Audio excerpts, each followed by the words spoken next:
Dad's 60th birthday party was being held at the Sterling Club, the kind of place where memberships cost more than most people's annual salaries.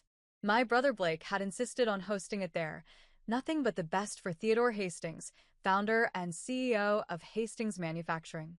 I arrived exactly on time, wearing a simple navy dress that Blake would probably call boring, and Mom would politely suggest I dress up more. But I'd learned years ago that nothing I wore would ever be right in their eyes, so I stopped trying. The ballroom was already full of Dad's business associates, country club friends, and extended family. Blake stood near the bar, holding court with his fraternity brothers and Dad's executive team. He was in his element, loud, confident, already slightly drunk at 6 p.m. Mom spotted me first. "Oh, Vanessa. You came." "Of course I came. It's Dad's birthday." She gave me that familiar tight-lipped smile. "Well, you've been so busy with your little consulting work. We weren't sure you'd make time." My little consulting work was a thriving business analytics firm with 15 employees and seven-figure revenues, but I'd stopped correcting her years ago. "Where should I put this?" I held up the gift I'd brought, a first edition of Dad's favorite business book that I'd tracked down after 3 months of searching. "Oh, just put it on the table with the others." She was already looking past me, waving at someone more important. I set the carefully wrapped book among the pile of expensive golf clubs, designer watches, and premium whiskey bottles. My gift looked modest by comparison, but Dad would understand. At least, the father I'd known growing up would have. I wasn't sure about the man he'd become. "Vanessa." Blake's voice boomed across the room. "Look who decided to show up. Must have been a slow day at the office." His friends laughed. I smiled politely and headed toward the buffet table, helping myself to food while trying to be invisible. It was a skill I'd perfected over the years. Blake followed me because of course he did. You could have at least tried to look festive. This is a celebration." "I'm celebrating," I said calmly. "Quietly." "That's your problem, Ness. Everything's always quiet with you. No ambition, no drive. Dad built an empire and you're content running a little spreadsheet business." I took a bite of salmon and said nothing. Engaging with Blake when he was drinking never ended well. "But hey," he continued, draping an arm around my shoulders in a way that looked affectionate but felt possessive, "at least you'll be taken care of. Family's family, right? Even if you didn't earn it." I stepped away from his arm. "Excuse me." I found a quiet corner and ate my dinner, watching the party unfold. Dad was in his element too, glad-handing and networking even at his own birthday party. Mom floated between groups, playing the perfect hostess. Blake grew louder with each drink. And I stayed in my corner, invisible as always, until Dad stood up to give a speech. "Thank you all for coming," he said, his voice carrying across the ballroom. 60 years old. Hard to believe. Feels like just yesterday, I was starting Hastings Manufacturing in a rented garage with nothing but a drill press and a dream. Applause. Dad smiled, basking in it. "I've been blessed in business and in life. Great friends, wonderful colleagues, and most importantly, family." He gestured toward Mom, who beamed. Then toward Blake, who stood up straighter. "My son Blake, who's been working alongside me for the past 8 years. Learning the business inside and out." More applause. Blake actually took a small bow. Dad's eyes found me in my corner. "And my daughter Vanessa, who's always been, well, she's here tonight and that means a lot." Polite, scattered applause. I nodded slightly, used to being the afterthought. "I'm not getting any younger," Dad continued. "And I've been thinking a lot about legacy, about succession, about what happens to Hastings Manufacturing when I'm gone." The room went silent. This was what everyone had been waiting for. "I haven't made any final decisions yet," Dad said, and I saw Blake's face fall slightly. "But I want you all to know that the company is in good hands. The next generation of Hastings leadership is ready." He raised his glass. "To family, to business, and to the future." "To the future," everyone echoed. As the party continued, I noticed Blake pulling Dad aside, their heads close together in intense conversation. I couldn't hear what they were saying, but Blake's body language was urgent, almost pleading. Dad patted his shoulder and nodded. Blake's face broke into a huge grin. 20 minutes later, Blake was back with his friends at the bar, and I was close enough to hear their conversation while pretending to examine the dessert table. "It's happening," Blake said, his voice carrying that particular tone of drunk confidence. "Dad's signing the business over to me. Finally." "Seriously?" one of his friends asked. "The whole thing?" 85%, Blake said. "Keeping 15 for himself to advise, but I'll be CEO, majority owner, the whole deal. We're meeting with the lawyers next week to draw up the papers." "What about your sister?" Blake snorted. "What about her? She walked away from the family business years ago to play with spreadsheets. Dad's giving her some token payout, but the company goes to me. As it should. I've earned this. I've put in the work." "She doesn't deserve it anyway," another friend chimed in. "No offense, but she's barely even here half the time." "Exactly," Blake agreed.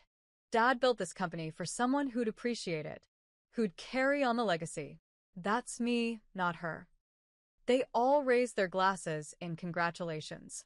I watched Blake's face, flushed with alcohol and triumph and certainty that he'd finally won. I picked up a small plate of dessert and went back to my corner. About an hour later, there was a small commotion at the entrance. A distinguished-looking man in his 60s had arrived, scanning the crowd. Dad spotted him and frowned. "Robert? I wasn't expecting you tonight." Robert Morrison, Dad's corporate attorney for 20 years, looked uncomfortable. "Theodore, I apologize for the intrusion, but there's an urgent matter we need to discuss. It can't wait until Monday." Urgent? "What kind of urgent?" Robert's eyes found me across the room, then looked back at Dad. "Perhaps somewhere private?" "Anything you need to say can be said here," Blake interjected, walking over. "We're all family and friends."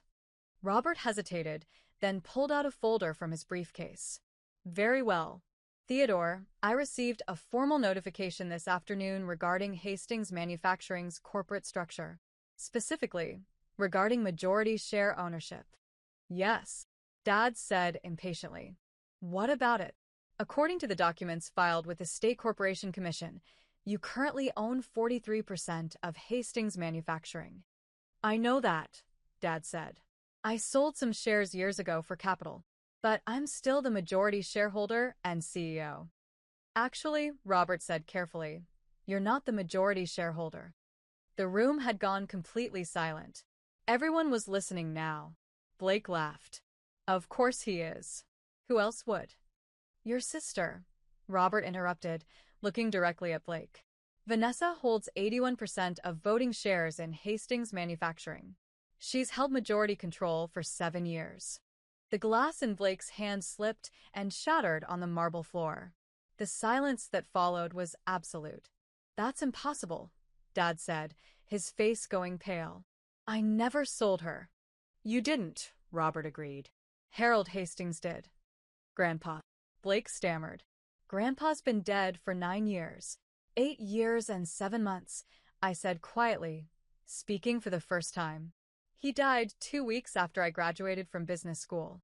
All eyes turned to me. Robert nodded. "Harold Hastings owned 51% of the company as founder.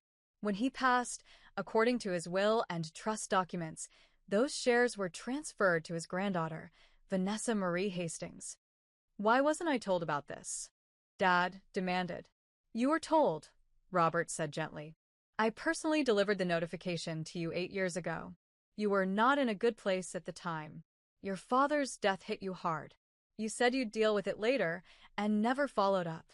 I watched Dad's face as memory struggled through denial. His father had died suddenly, a heart attack at 72. Dad had been devastated, barely functional for months. "I don't remember," Dad started. "I have the signed receipt," Robert said, pulling out another document. "And copies of the stock transfer certificates. And the updated corporate bylaws. And the annual proxy votes that Vanessa has been submitting for the past 7 years, all properly documented and filed." Blake turned to me, his face twisted with confusion and rage. "You've owned the company for 7 years? And you never said anything?" "You never asked," I replied calmly. "I've been working there." He stopped, realization dawning. Wait, Is this why? Why what? I asked, though I knew exactly where he was going. Why Dad never actually made me a partner? Why the COO position never materialized? Why I'm still listed as Senior Vice President instead of Executive VP like I was promised? Blake, Dad started. Because SHE owns the company, Blake shouted. Because nothing could happen without her approval. This whole time, you've been sabotaging me. I haven't sabotaged anything, I said. I've been protecting the company. Protecting it from what? I set down my dessert plate and walked to the center of the room. from you, Blake. From your terrible decisions. From your drinking.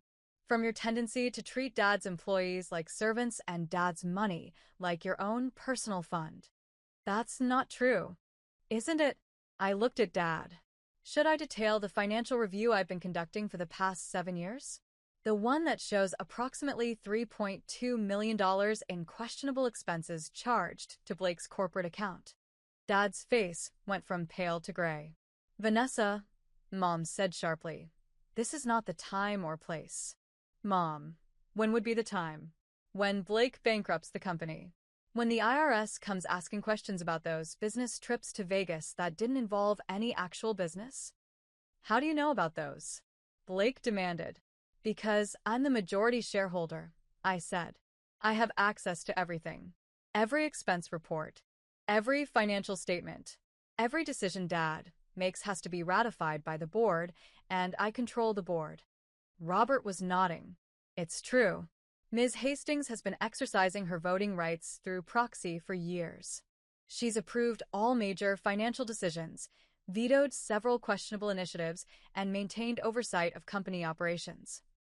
You've been spying on me, Blake accused. I've been doing my fiduciary duty as majority shareholder, I corrected. There's a difference. Dad finally found his voice. Vanessa, why didn't you tell me? Why didn't we discuss this? We did discuss it, Dad. 8 years ago. You told me to handle it because you couldn't deal with Grandpa's death. So I handled it. By secretly controlling my company? It's not your company, I said gently but firmly. It's Grandpa's company. He founded it. He built it. And he left it to me. Why? Blake demanded. Why you and not Dad? Why you and not me? I pulled my own folder from my purse. I'd been carrying it all night, waiting for this moment.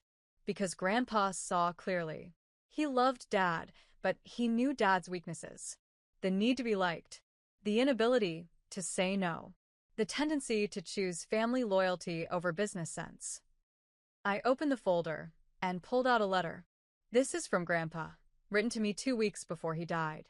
He knew his heart was failing. He knew he needed to make arrangements. Read it, Dad said quietly. I cleared my throat and began. Dear Vanessa, by the time you read this, I'll be gone. I hope your father gave you this letter personally, but knowing Theodore, he probably couldn't bring himself to do it. That's okay. It's who he is. I'm leaving you controlling interest in Hastings Manufacturing. Not because I love you more than your father or your brother, but because I trust you more. Theodore is a good man, but he's weak where Blake is concerned. He sees his son through the eyes of hope rather than reality. Blake is charming, confident, and utterly unfit to run this company. You, on the other hand, have something your brother lacks: integrity. You also have what your father lacks: the ability to make hard decisions. I know this will cause family problems. I know Theodore will be hurt. I know Blake will be furious. But sometimes love means protecting people from themselves. The company needs someone who'll put its interests first, who'll protect our employees, who'll maintain the standards I built over 40 years. That's you, Vanessa. It's always been you. I'm sorry to put this burden on you, but I trust you to carry it well. Asterisk love always, Grandpa Harold. The silence in the room was deafening. I folded the letter carefully and put it back in the folder. So that's it. Blake's voice was shaking. 8 years of my life, working for a company I thought I'd inherit, and it was all a lie. It wasn't a lie, I said. You do important work at Hastings. You're good at client relations, at sales, at being the public face. But Blake, You're not CEO material. You know it. I know it. Grandpa knew it. That's not your decision to make. Actually, it is. I'm the majority shareholder, which means I decide who runs the company. Dad spoke up, his voice heavy. And what have you decided? That Dad stays as CEO, I said. With some conditions. Conditions? I pulled out another document. I had Robert draw these up last month.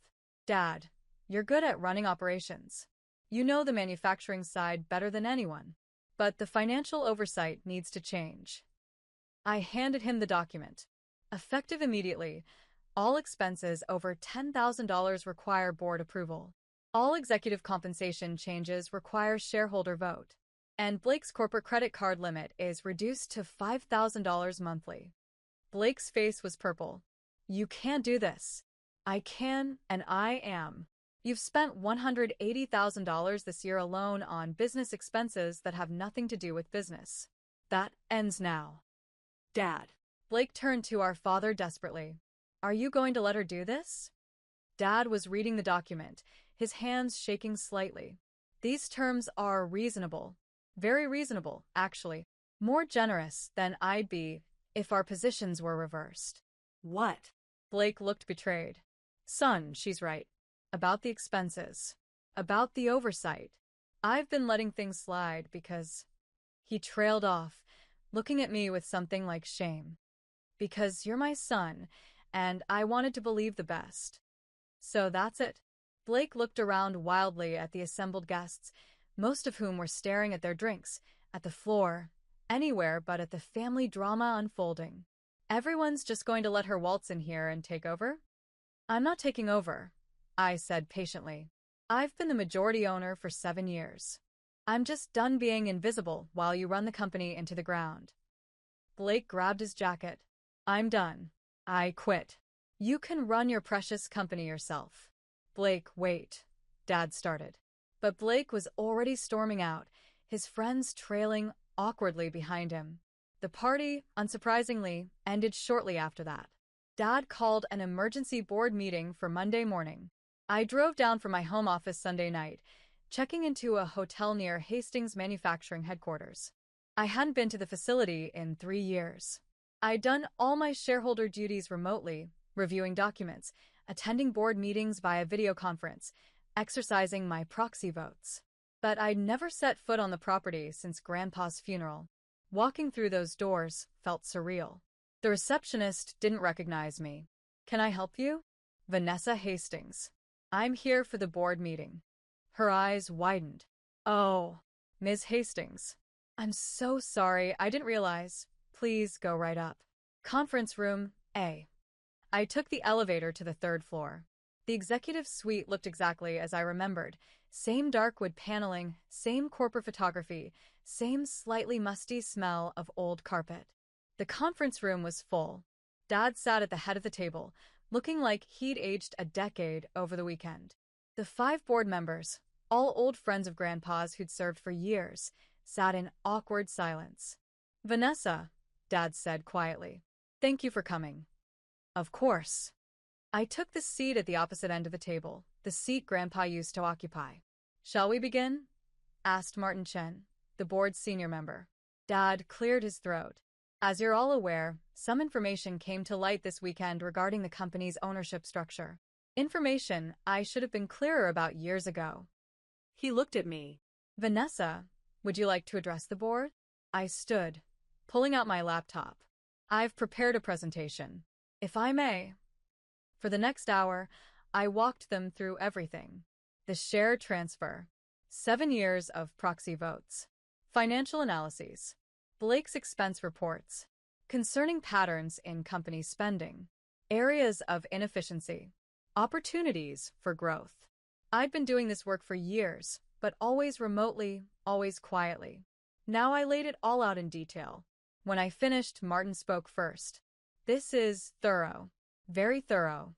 I take my responsibilities seriously, I said. Clearly. Theodore, were you aware of all this? Dad shook his head. Not the details. Not the extent.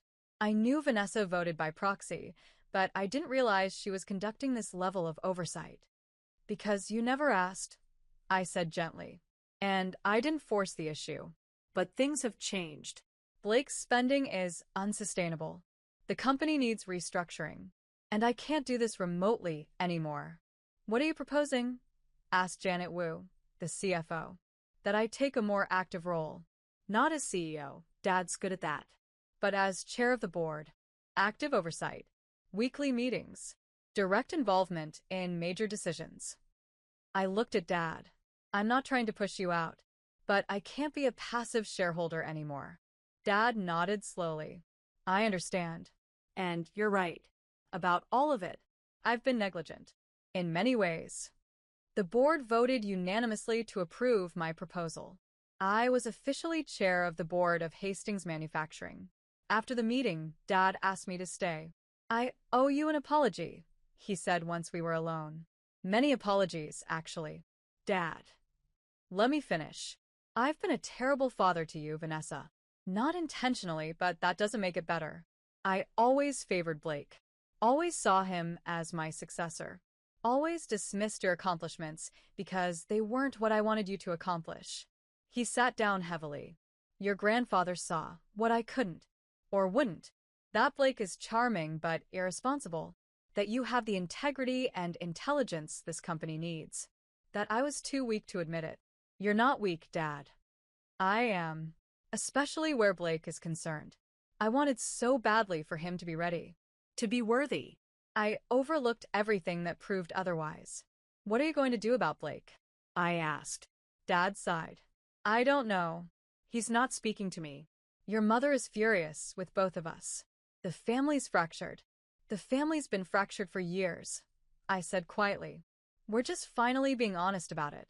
Blake showed up at my hotel that night, drunk and angry. You destroyed everything, he slurred when I opened the door. 8 years of my life. My future. My relationship with Dad. All of it. Blake, you're drunk. Go home. Home. He laughed bitterly. To what? To Mom crying? To Dad not looking at me? To knowing that my little sister has been pulling the strings this whole time? I wasn't pulling strings. I was protecting the company. From me. You were protecting it from me. He pushed into the room, and I let him, because fighting a drunk Blake never worked. You think you're so much better than me. So much smarter. So much more worthy. I don't think that. Yes, you do, he shouted. You and Grandpa both. You both decided I wasn't good enough. Wasn't smart enough. Wasn't worthy of the family business. Blake, sit down. Please. He collapsed into a chair, his anger dissolving into something that looked like grief. I tried so hard. For 8 years, I worked my ass off. And it didn't matter, because you owned it all along. You didn't work that hard, I said gently but honestly. You came in late, left early, took long lunches, charged personal expenses to the company. I have the records, Blake. All of them. Because it didn't matter. He looked up at me with red eyes. Why work hard when the outcome was predetermined? When my baby sister already owned everything? You didn't know I owned it. You worked that way because that's who you are. The truth of that hung in the air between us. What happens now? He asked finally. That depends on you. On me. I sat down across from him. You're still senior VP. You still have a job. You're still good at client relations. If you can get your spending under control, if you can show up consistently, if you can actually do the work you're being paid for, then you keep that position. Under your supervision. Under appropriate oversight, yes. That's how businesses work, Blake. Especially when you've proven you can't be trusted with unlimited funds. He was quiet for a long moment. And if I can't do that? If I can't work for my little sister? Then you resign, and we part ways professionally. You'd still be family, but you wouldn't be at Hastings. Some choice. It's more of a choice than you've given Dad for 8 years, I pointed out. You've been running up expenses, making promises to clients without board approval, treating the company like your personal playground. At least I'm giving you an option to fix it. He stood up, swaying slightly. I need to think. Take your time. But Blake. He paused at the door. Get help. For the drinking. Please. He left without responding. Blake did get help. Not immediately. It took another month of spiraling before he finally checked himself into a treatment program. 60 days inpatient, followed by intensive outpatient therapy. When he came back to work, he was different. Quieter. More focused. Actually present in meetings instead of just physically there. I'd restructured his role while he was gone. Smaller client portfolio.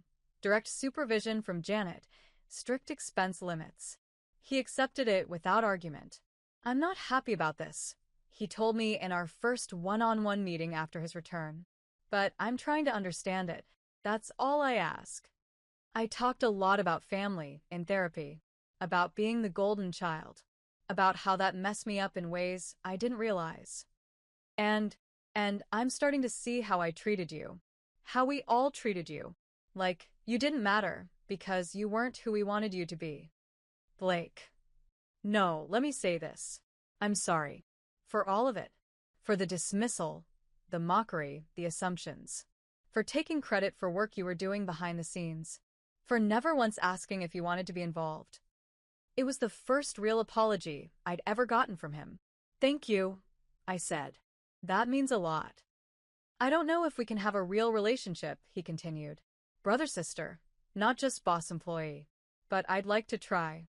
If you're willing." "I'm willing," I said. "But Blake, it has to be real. Not just you wanting back into my good graces for business reasons." "I know. I'm in therapy twice a week. Working on it. All of it. We weren't close. Probably never would be. But it was something. With active oversight, Hastings Manufacturing transformed. I brought in consultants to streamline operations. Updated technology systems. Improved employee benefits. Cut wasteful spending while investing in growth areas. In 6 months, profits were up 18%. Employee satisfaction scores rose. We landed 3 major contracts that had been stalled for years. Dad and I developed a working rhythm. He handled day-to-day operations. I handled strategic planning and financial oversight. We met twice weekly to coordinate. "Your grandfather would be proud," he told me one day. "Of the company? Of you. Of how you've handled all this. I'm proud too, even though I haven't shown it well. You're showing it now. That matters." Mom was slower to come around. She still blamed me for ruining Blake's life and embarrassing the family. But eventually, even she had to admit the company was thriving.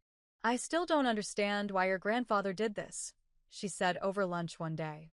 "Why he cut out his own son. He didn't cut out Dad. Dad still has shares, still has salary, still runs the company. But you have control. Because Grandpa trusted me to use it well. And I have." She sighed. "I suppose you have. But it's changed everything." "Everything was already changed, Mom. We were just pretending otherwise." I stood in the conference room where, a year ago, Robert Morrison had shattered Blake's glass and my family's illusions. The board was assembled for our annual shareholder meeting. But this year, there was a new face, a young woman in her 20s, looking nervous. "Everyone," I said, "I'd like to introduce Taylor Morrison. She's joining our board as an advisor."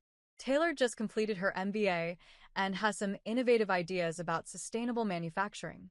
Taylor was Robert's granddaughter, brilliant and passionate about environmental business practices. She reminded me of myself at that age, full of ideas, desperate to prove herself, underestimated by everyone around her. I'd mentored her for 6 months. Now I was bringing her into the family business. "Vanessa," Dad said after the meeting, "was that necessary? She's very young." "So, was I when Grandpa left me 81% of the company," I pointed out. "Age isn't the issue. Vision is." He nodded slowly.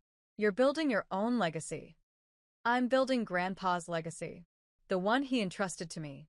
That evening, I visited Grandpa's grave.